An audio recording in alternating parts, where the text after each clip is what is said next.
At 5:47 on a Monday morning in the Strait of Hormuz, visibility was 400 meters, not 4 nautical miles, not 400 yards, 400 meters. The kind of fog that makes the strait, already one of the most congested and geometrically unforgiving waterways on Earth, feel like a navigation problem designed by someone who genuinely dislikes surface warfare officers. The water was flat. The air was thick. The radar returns from the tankers and the coastline and the shallow water clutter to the north blurred together on the AN/SPS-67 scope in a way that required the experienced eye of someone who had transited this passage before to distinguish vessel from land from atmospheric noise. USS Nitze was in the middle of it. The ship was 13 nautical miles into the traffic separation scheme inbound lane, constrained to the south by the deep-water corridor boundary and to the north by Iranian territorial water, and the kind of radar clutter the strait produces at low visibility. A very large crude carrier, approximately 330 meters of loaded tanker, was 900 meters ahead on the same track, its AIS transponder painting a clean arrow on the navigation display, but its physical hull invisible in the fog. A second tanker was 600 meters to port, also northbound, also invisible.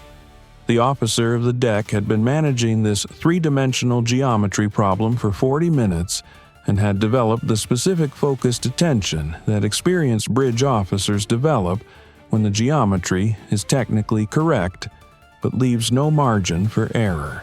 The coffee on the bridge had been made at 5 o'clock. It was now 5:47. Nobody had made more coffee. The Iranian Coastal Defense Battery Commander at a facility on the northern shore of the strait had been watching Nitze's AIS track and radar return for 2 hours. His plan had the compelling logic of someone who understood, correctly, that fog degrades radar performance against sea-skimming targets. He was right. Atmospheric ducting, a phenomenon common in the Gulf's temperature-inverted morning air, bends radar energy along the surface in ways that create false contacts and suppress real ones. The physics of sea-skimmer detection in ducting conditions is genuinely unfavorable for the defending ship. His 2 Noor anti-ship missiles, sea-skimming at 5 meters altitude on an active radar guidance terminal profile, would approach through the fog under conditions that reduced the AN/SPY-1D's effective detection range against low-altitude targets by a meaningful margin. He had chosen the moment of maximum traffic density, maximum navigational constraint, and minimum visibility. He was not wrong about any of these factors. What he had not fully accounted for was what happens when you activate a fire control radar in the presence of the AN/SLQ-32 V2 electronic warfare suite. At 5:44, 3 minutes before the missiles launched, the Iranian coastal battery's fire control radar came up in active acquisition mode to generate the targeting solution for the Noor launch. The SLQ-32 on Nitze classified the emission within 6 seconds. The emission profile, an Iranian-modified derivative of the YJ-8 family target and radar, was in the threat library. The classification came back with a priority flag. Coastal anti-ship battery, active fire control, Baron 022, estimated range 14 nautical miles. The tactical action officer was at the console within 20 seconds. The watch section shifted to combat stations.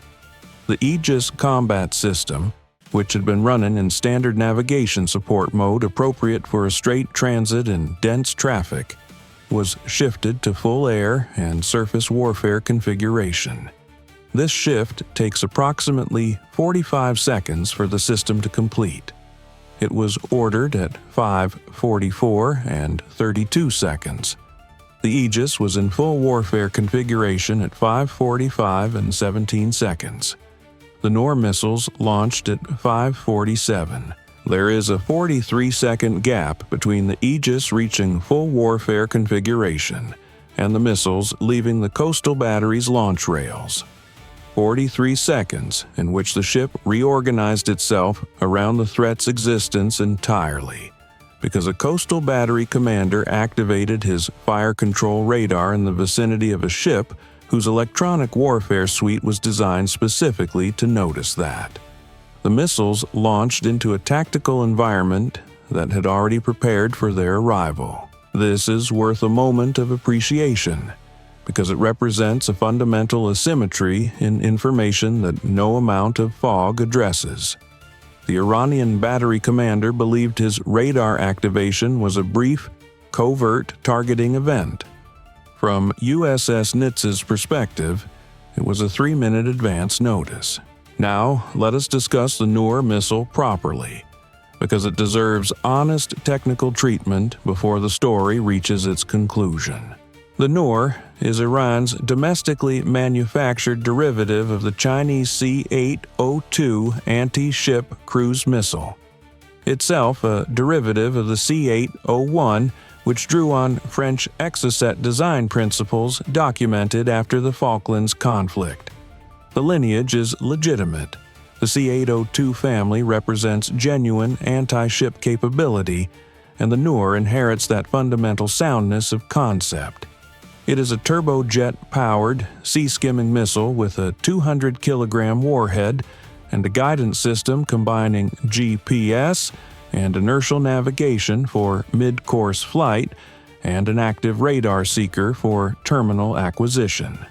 At Mach 0.9, it covers its roughly 80-kilometer range to Nitze's position in approximately 5 minutes and 30 seconds. The guidance system is where the story gets interesting. The Noor's GPS receiver uses the civilian L1 signal. Iran does not have access to the precision GPS-P code, which is restricted to authorized U.S. military users and selected partners. The civilian GPS signal provides position accuracy in the range of 3 to 5 meters under ideal conditions. But ideal conditions do not describe the electromagnetic environment of the Strait of Hormuz at 5:47 on a Monday morning. The Strait is one of the most GPS-contested environments in the world. Atmospheric ducting that affects radar also affects GPS signal propagation. Iranian military GPS receivers are not equipped with the anti-jamming and anti-spoofing hardware that U.S. military receivers carry as standard. The inertial navigation component, which maintains position between GPS updates, accumulates drift at a rate dependent on the quality of the accelerometers and gyroscopes. And the Noor's INS components are Iranian-manufactured derivatives of older Chinese-origin systems. The Iranian defense industry's approach to GPS receiver procurement for the Noor program is a subject that rewards examination. Commercial GPS chipsets offer excellent civilian accuracy and are available from multiple suppliers at modest cost. Military-grade GPS receivers with anti-jam and anti-spoof capability, the kind that U.S. weapons systems use, are export-controlled, unavailable to Iran, and would require integration engineering that the Noor's airframe was not designed to accommodate. The result is a missile that navigates with civilian GPS accuracy in an environment where civilian GPS accuracy is at its least reliable, guided by an INS whose error characteristics are described in intelligence assessments using the kind of careful language that analysts use when they want to say unreliable without being impolite about it. The Noor was navigating the Strait of Hormuz, a waterway famous among signals intelligence professionals for its complicated electromagnetic environment, its temperature inversions, its GPS multipath reflections off the water surface, and its proximity to Iranian jamming infrastructure that operates in the same band as the civilian GPS signal, using navigation hardware that was designed for conditions considerably less demanding than these. It was like asking someone to walk a tightrope while wearing mittens, in a crosswind, in the dark. They might make it across. The mittens do not help. Over an 80-kilometer flight of 5.5 minutes, the combined GPS positioning uncertainty and INS drift had moved the missile's computed position approximately 280 meters north of its actual position by the time the active seeker activated at 3 kilometers from the intended target. The seeker came up at 5:52 and 41 seconds. It found a large radar return to its southeast. The return was consistent with a surface vessel. It was, in fact, consistent with the very large crude carrier that had been 900 meters ahead of Nitze since before the sun came up. The very large crude carrier, which was entirely uninvolved in the morning's proceedings and whose crew was focused on transit navigation in 400-meter visibility, was not the intended target. It was simply what the seeker found when the GPS drift had moved the missile's approach geometry by 280 meters. The missile had been aimed at a destroyer. The GPS had navigated it toward a tanker. The SM-2 that intercepted it 11 seconds after seeker activation did not give it time to resolve the difference. This is the navigational equivalent of a man who asks for directions to the train station, understands about 60% of the answer, and arrives at a bus depot 3 blocks away. Except, in this case, the bus depot is a 330-meter loaded crude oil carrier, and the consequences of the confusion would have been significantly more consequential than missing a train. Here is the vulnerability window that this story owes its honesty to, because it was real and it was measured in seconds. At 5:47, when the missiles launched, the AN/SPY-1D was tracking the VLCC 900 meters ahead, the tanker 600 meters to port, Iranian coastal clutter on every northern barren, and the standard traffic density of a straight transit at dawn. The atmospheric ducting the battery commander had correctly identified as a degrading factor was doing exactly what he expected it to do. The SPY-1D's effective detection range against a target at 5 meters altitude in ducting conditions was reduced from its normal performance envelope. This is documented physics, not speculation, and it represented a genuine advantage for the incoming missiles for as long as it lasted. The SPY-1D acquired the first missile at 11 nautical miles. At Mach 0.9, 11 nautical miles translated to 2 minutes and 41 seconds to impact. This is not a comfortable number. It is the lower end of the workable response envelope for an SM-2 engagement against a sea-skimming contact, and the Aegis team worked it with the professional precision of a crew that had trained for exactly this scenario and had no intention of making the paperwork any harder than it already was going to be. The Aegis combat system received the missile contacts from the SPY-1D and computed engagement solutions in approximately 1.4 seconds. The tactical action officer ordered SM-2 employment at 0550 and 22 seconds, 3 seconds after hostile classification. 2 SM-2 Block IIIA missiles left their VLS cells at 0550 and 31 seconds, one allocated to each contact. Each SM-2 costs approximately $1.2 million. Each Noor costs by the best available estimate of Iranian domestic production costs, somewhere between $400,000 and $700,000. The U.S. spent roughly $2.4 million intercepting missiles worth perhaps $1.4 million collectively. Somewhere, A defense economics analyst reviewing the cost-exchange ratio of this engagement set down their coffee with the expression of someone confronting an arithmetic problem that has no satisfying resolution. The problem with anti-ship missile defense economics is that the math never works out favorably for the defender, and everyone who manages defense budgets knows this. And the SM-2s fired anyway, because that is the correct answer regardless of the spreadsheet. The second Noor had its own GPS complications. Launched 18 seconds after the first from a slightly different rail position, its INS drift had accumulated to 310 meters north of actual by terminal phase. Its seeker also found the VLCC. The SM-2 allocated to this contact intercepted it at 5:52 and 58 seconds, 6 nautical miles from Nitze. Both missiles reached the Gulf of Oman. Neither came within 4 nautical miles of USS Nitze.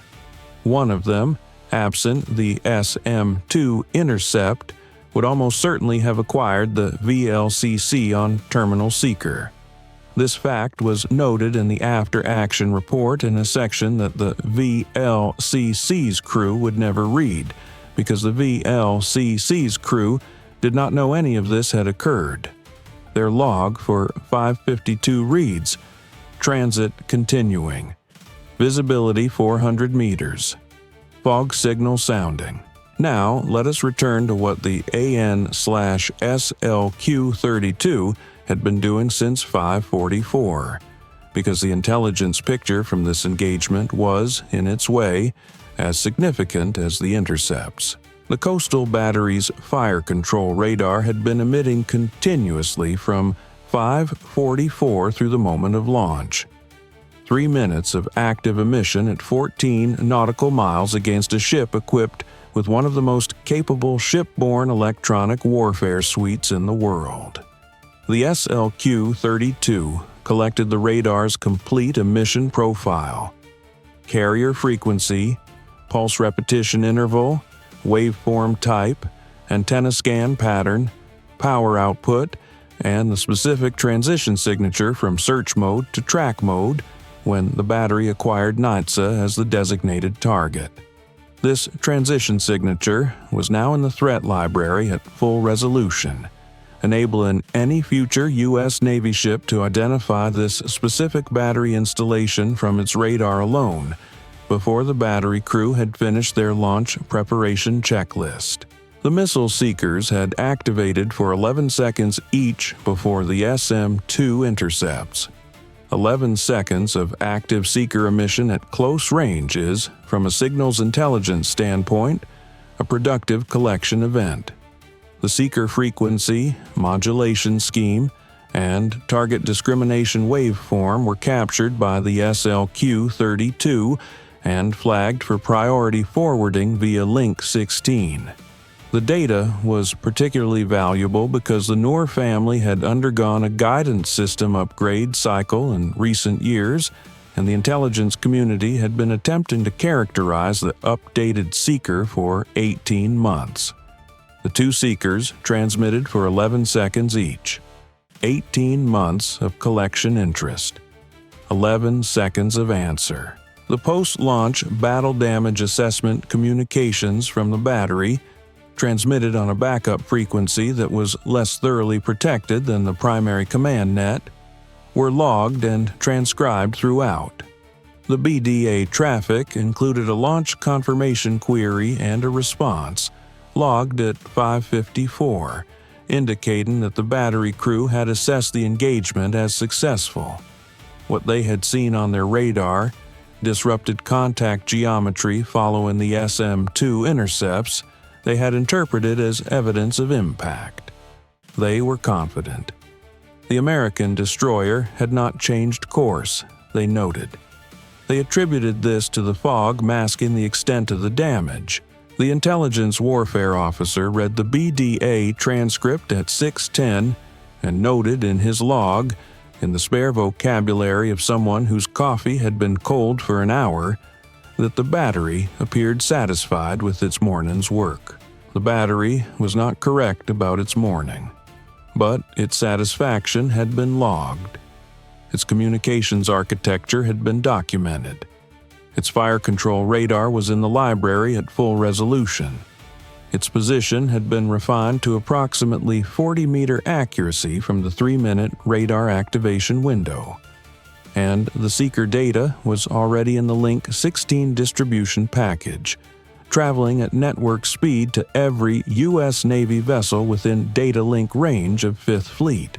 This last point, the seeker data, deserves emphasis because it illustrates something about the intelligence architecture of Aegis-equipped ships that is not widely discussed in open sources. The AN/SLQ-32 is not simply a warning system. It is a collection system. Every emission it receives is not only used to classify the immediate threat, but is simultaneously processed, characterized, and packaged for distribution and archive. An SM-2 intercept is a tactical event. The seeker data collected during the approach of the weapon being intercepted is a strategic event. It enters a database that informs the development of future countermeasures, the tuning of threat libraries, and the operational planning of every platform that eventually encounters this weapon type. The Iranian defense industry had spent engineering effort and manufacturing resources developing the updated Noor seeker. The U.S. had spent 18 months trying to collect its parameters from standoff geometry. On this Monday morning, the Noor had delivered its own seeker characterization at close range and then been intercepted. The engineering investment and the 18 months of collection effort were both resolved in 11 seconds of seeker transmission time. The outcome was not what the battery commander had planned, but it was thorough. The two SM-2 expenditures, $2.4 million against $1.4 million of incoming missiles, represent the cost entry on this morning's ledger. The intelligence annex represents a separate ledger entirely, and its value is not expressed in dollars. The next Noor, fired at a U.S. Navy ship in the Strait of Hormuz, would encounter a threat library that included this morning's seeker profile, preloaded and ready.